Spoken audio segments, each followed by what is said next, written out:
s'enfonce bien dans ce canapé.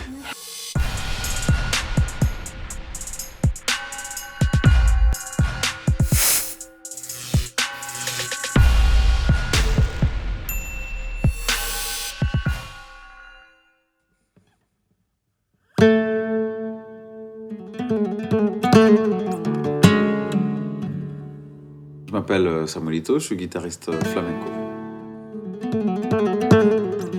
Donc, le flamenco pour moi c'est une manière d'être, en tout cas c'est ce que j'ai pu apprendre avec beaucoup d'artistes flamenco que j'ai eu la chance de fréquenter. C'est une manière d'être, c'est une musique, mais c'est aussi une culture, c'est un langage, c'est une manière de faire des blagues, c'est une manière de faire à manger, c'est une manière de vivre une journée. Le flamenco, c'est une culture, même beaucoup plus qu'une musique, c'est une culture. C'est une culture qui correspond à une géographie qui est l'Andalousie. La géographie, elle a eu une grande importance dans la naissance des différents styles flamenco, parce que un chanteur te dirait qu'on peut répertorier jusqu'à 200 styles de flamenco différents. Souvent, au niveau de la guitare, par exemple, tu as la famille des Soleá. Au niveau de la guitare, ça va jouer en mi. On va juste changer la place du capot par rapport au chanteur. Ça reste un compas, c'est-à-dire un rythme de 12 temps. Et voilà. Mais après, tu as les soléas de ça, tu as les soléas de ça, tu as les soléas de... Voilà. Et là, ça va varier au niveau des accords, ça va varier au niveau de la mélodie, mais globalement, ça reste une grande famille, mais il y a quand même énormément de choses. Le flamenco, c'est beaucoup de choses à comprendre. Il y a de la place pour toutes les émotions, il y a de la place pour tous les goûts. Il y a des styles où ça va parler de choses très dramatiques, très douloureuses. Il y a des styles qui vont parler de choses mélancoliques. Il y a des choses qui vont parler de joie, de fiesta. Et puis il y a carrément des styles où c'est de l'humour, mais second degré, vraiment très moqueur. Ouais, il y a vraiment tout l'ambitus des émotions flamenco.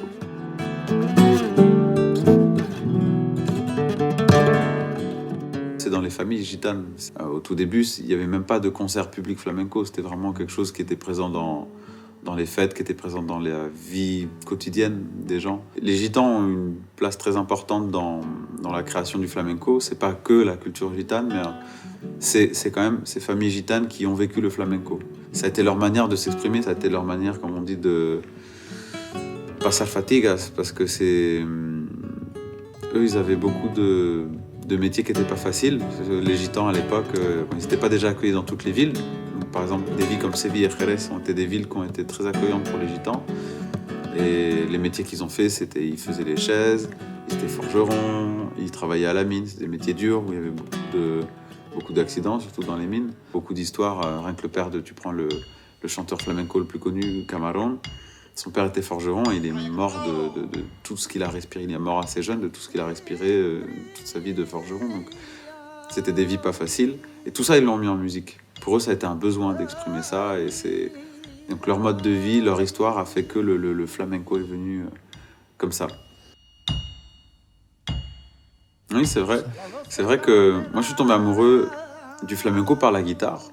Aussi un peu par le chant, parce que mon père en écoutait, et puis parce que c'est vrai que j'avais eu accès assez rapidement à des anthologies traditionnelles de flamenco, donc j'écoutais vraiment les vinyles. Mais je suis tombé amoureux de la musique, mais jusqu'à mes 14 ans, le flamenco, c'était dans ma chambre. C'était mon univers, je le partageais avec personne, parce que j'avais personne avec qui le partager vraiment. À partir de mes 14 ans, j'ai eu la chance d'aller accompagner des cours de danse, d'aller dans les festivals, d'aller faire des stages de guitare, donc...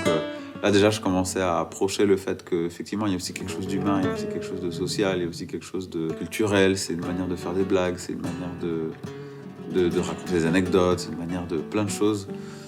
Et évidemment, après, tu commences à rencontrer je parle des gitans parce que c'est vraiment ces familles-là. Toi, tu arrives dans des familles, tout le monde est... Pour eux, le flamenco, c'est normal. Tu vois, c'est quelque chose qui fait partie du quotidien. C'est pas juste la passion du père ou de la mère. Non, c'est un mode de vie. Tu allumes la voiture, tu vois, la musique qui démarre, c'est ça, quoi. C'est ce qu'il y a dans la voiture et personne ne se pose des questions, c'est normal. Donc déjà, moi, ça m'avait fasciné, hein, les premières familles gitanes que j'ai rencontrées. Juste de voir, parce que pour moi, c'était ma passion personnelle, mais de voir que c'est leur culture, c'est leur manière de vivre. Ça m'a vraiment impacté. Et puis après... rencontrer les artistes, travailler avec eux, aller en Andalousie, là tu te rends compte que rien que... C'est une anecdote que je raconte souvent, ça fait presque cliché, mais quand je suis arrivé à Séville, que j'ai vu Rien que comment les gens se saluent dans la rue. J'ai vu des artistes flamenco se saluer comme ça d'un trottoir à un autre. Mais rien que là, j'ai compris le flamenco. C'est l'attitude corporelle, comment il crie, il y a un truc, c'est tout ça.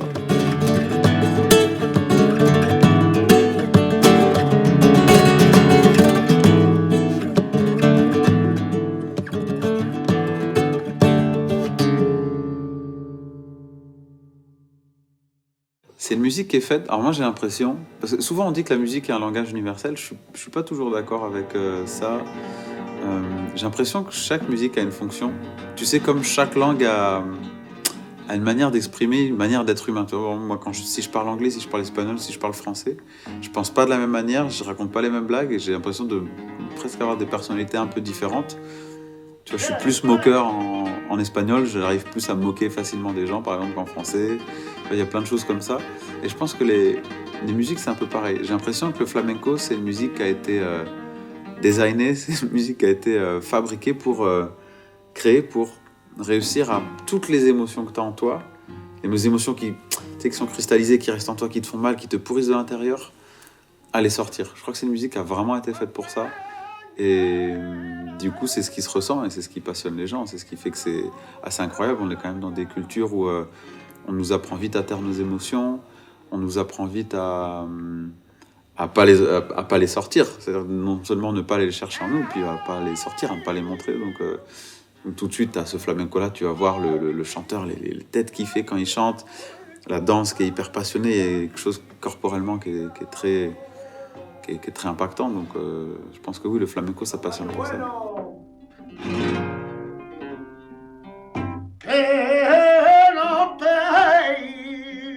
Tout repose sur la spontanéité, l'amitié, les liens. Encore une fois, c'est une musique sociale, hein. Donc tu peux mettre deux super artistes. Si ça connecte pas, ça marchera pas.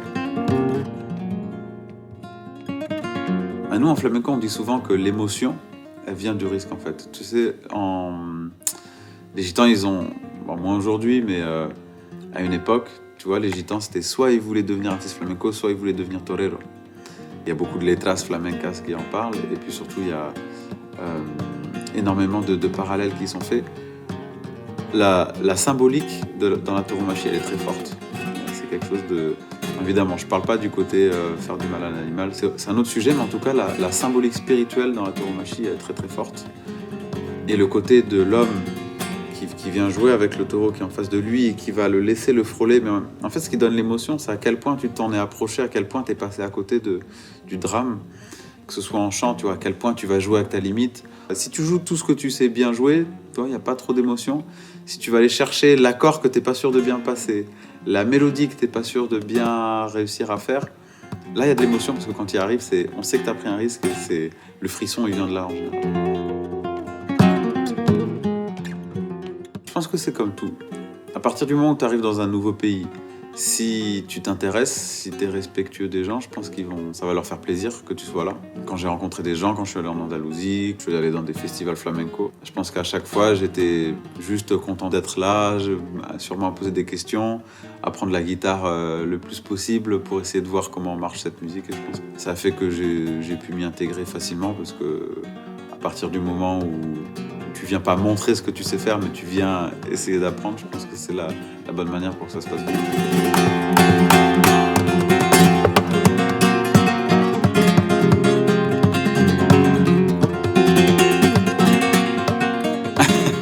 Je me suis souvent posé la question. Au final, déjà, on est en France, on a de la chance en France d'avoir beaucoup d'Espagnols, beaucoup de Gitans, et donc... il y a quand même beaucoup d'endroits sur la carte de France où le flamenco est vivant. Donc c'est ce qui fait qu'on arrive, nous les artistes flamenco français, on arrive quand même à avoir ces moments de vie spontanés et authentiques flamenco. Tu sais, j'ai un peu cette image-là, que plus t'avances, plus l'horizon s'élargit et tu te dis mais je vais jamais pouvoir faire tout ça, quoi. C'est vrai que j'ai plutôt tendance à regarder là plutôt que derrière, hein, voir tout ce que je sais, mais évidemment, avec le temps, les connaissances s'accumulent. Mais en même temps, chaque nouvelle connaissance, c'est une porte vers encore d'autres choses. Et du coup, c'est infini. Merci à toi pour cette interview.